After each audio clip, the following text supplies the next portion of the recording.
Investigators from global chemical weapons watchdog OPCW are inspecting a site in Douma where an alleged chemical weapons attack took place. On Sunday, the investigators met with Syria's Deputy Foreign Minister Faisal Mekdad. The investigation comes after the US, UK and France launched strikes against alleged chemical weapons facilities in Syria. Russia has condemned the strikes, specifically the timing of them ahead of the investigation. Well, Syrian President Bashar al-Assad says the US-led missile attack on Syria was coupled with a campaign of lies in the UN Security Council. Assad told a delegation of Russian politicians that the two countries were fighting not only against terrorism, but also to protect international law based on the sovereignty of states. The Russian delegate said the attack was a clear violation of international law, and it came at a time when Syrians were working to restore stability and rebuild a country destroyed by terrorism.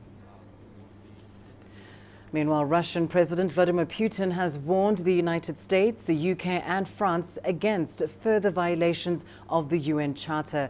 During a phone conversation with his Iranian counterpart, Hassan Rouhani, Putin said the US-led strikes on Syria would result in chaos in international relations. The two leaders agreed the attacks would hinder the search for a political settlement. The United Nations Security Council held an emergency meeting over the missile attack at Russia's request, but failed to approve a resolution condemning the bombardment. Well, let's get to the very latest now on that story. I'm joined live from Moscow by our correspondent, Julia Lyubova. Julia, to begin with, what's the latest on the investigation by the chemical weapons watchdog in Douma? Well, the UN chemical weapons investigators are in the area, examining that area where the alleged chemical weapons attack took place. On Monday, they arrived in Douma and they are visiting sites there. They are hoping to collect samples, interview witnesses and document some evidence. And this delegation actually arrived in Damascus on Saturday. So that means that the Organization for the Prohibition of Chemical Weapons mission has arrived in Douma 8 days after the alleged chemical attack took place. And this delay raises questions about what the inspectors might be able to find there. Of course, Russia and Syria, they insist that no chemical weapons attack took place.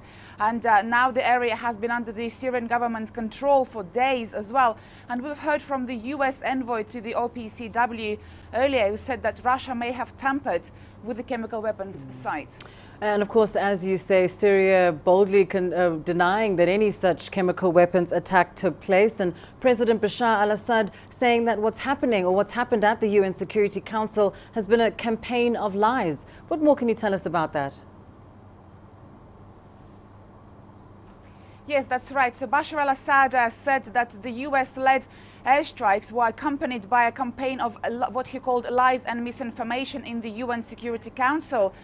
He made these comments to a group of Russian politicians who are visiting Syria, and state media actually reported on his comments. Well, Assad said that the United States, France and Britain waged a campaign of lies and misinformation against Russia and Syria. Of course, both Russia and Syria deny using chemical weapons, which triggered those airstrikes early on Saturday. And of course, right after those airstrikes, Russia was quite quick to speak of possible consequences. We've heard the president now warning against further strikes by the US-led coalition. But do we have any clarity at this stage on what Russia and her allies might do next?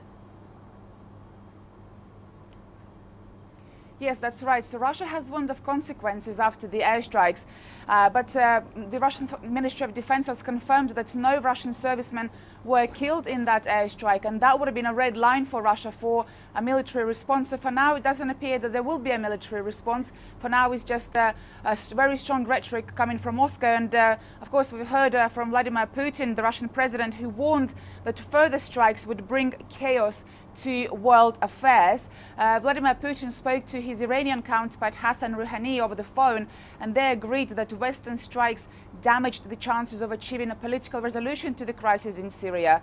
And Putin insists that those airstrikes were in violation of the UN Charter, and he said that if that continues, then that would lead to chaos in international relations.